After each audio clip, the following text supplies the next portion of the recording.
Ocupa el tiempo a tu favor. La información que necesitas está en nuestro canal. ¿Qué esperas? Aprende algo nuevo cada semana.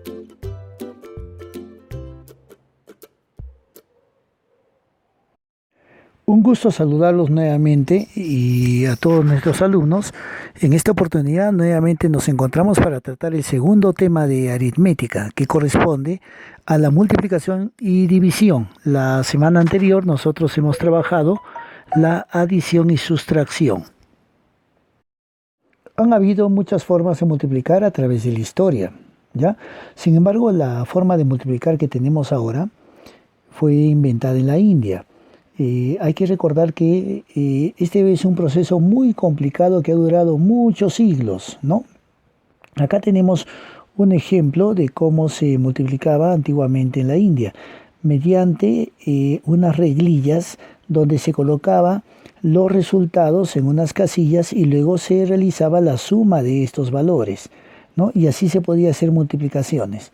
Ahora nosotros tenemos una técnica muy reducida, ¿no? Parece muy simple, sin embargo ha demorado muchos siglos en poder aplicarla y aprenderla como la conocemos en la actualidad. Bueno, la multiplicación consiste en sumar una misma cantidad llamada multiplicando tantas veces como le indique otra llamada multiplicador. El resultado se llama producto. Aquí tenemos la definición: A más A más A más A n veces A.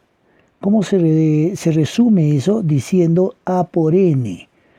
A por n son los factores, donde el primer factor le llamamos multiplicando, el segundo le llamamos multiplicador. No tiene nada que ver que uno sea mayor que el otro, simplemente el primero es multiplicando, el segundo es multiplicador y el resultado le llamamos producto.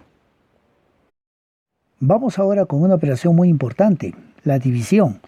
Es una operación inversa a la multiplicación y que consiste en que cuando te dan dos números naturales, A y B, tú vas a obtener un tercer número, el cual se le llama el cociente, ¿ya? El primer número, el más grande, el que tú pones generalmente adelante, le llamamos dividendo. El segundo número le llamamos el divisor. Observa, así se representa una división entera. Esta D mayúscula representa el dividendo.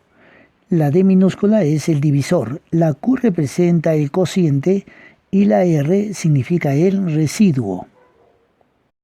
Una parte muy importante de la división es desarrollar el algoritmo de la división, que consiste en que la división de la forma tradicional tú la escribes como en forma de una ecuación. Cuando la división es exacta, el dividendo es igual al divisor por el cociente, ya que el residuo es cero. ¿No es cierto?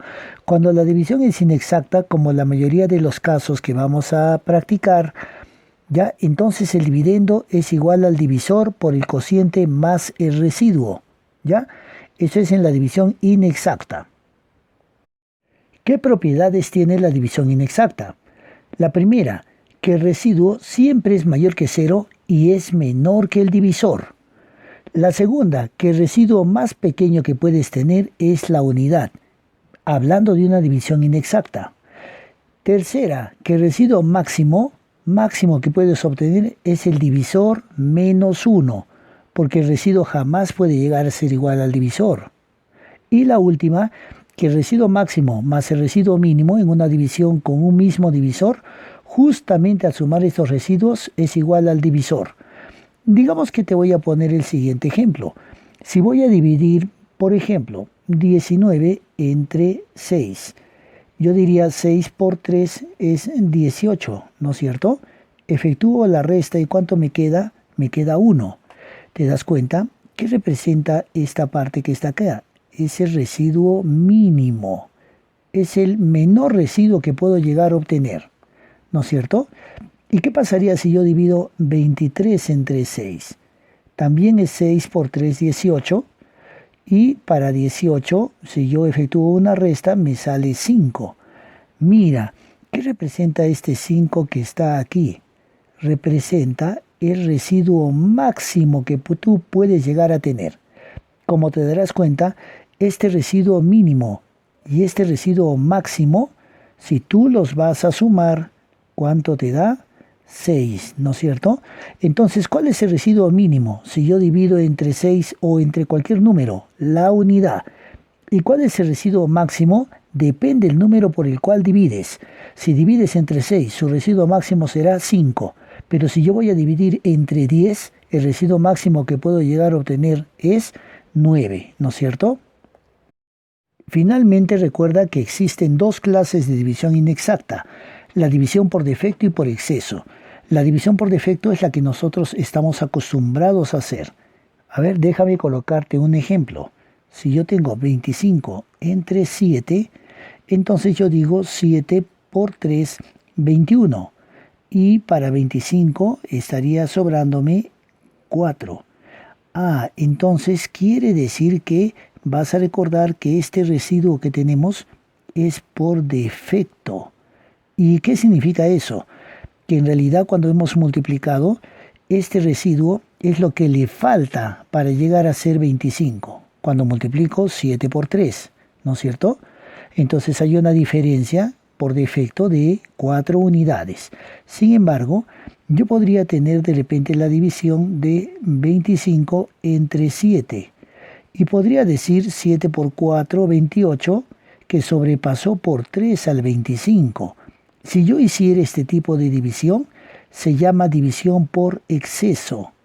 ¿Ya? Por exceso. ¿Y esto qué significa? Que cuando multipliqué 7 por 4 ha excedido al 25 por 3 unidades. Por eso se le llama un residuo por exceso. De hecho, la división que nosotros estamos acostumbrados a utilizar es la que está aquí.